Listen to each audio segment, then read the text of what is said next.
Ayan guys, good morning. For today's video po ay magagawa po tayo ng tutorial or tips. Gusto ko lang po i-share din sa inyo ang konti keypad niyo. Ayan po sa Messenger. Punta po kayo sa Messenger, then scroll down up. At makikita nyo po din yung 3 dots then sa may gilid ng Messenger. Then punta kayo sa isang account po na may message, then pindutin mo pong message, then punta kayo ng settings, then makita nyo po doon yung team. Ayan po, kung meta verified na po kayo, pindutin yung team, then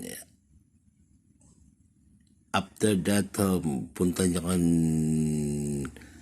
customize. Makikita niyo po din yun yung pag-upload po kayo ng picture nyo kung gusto nyo ang picture na ibang picture ang gusto nyo, then i-customize nyo, add image, then after nyo may lagay yan, ayan po, gusto nyo after po may lagay ang image, then save din po para magkaroon ng picture yung keypad message niyo sa Messenger. Ano po?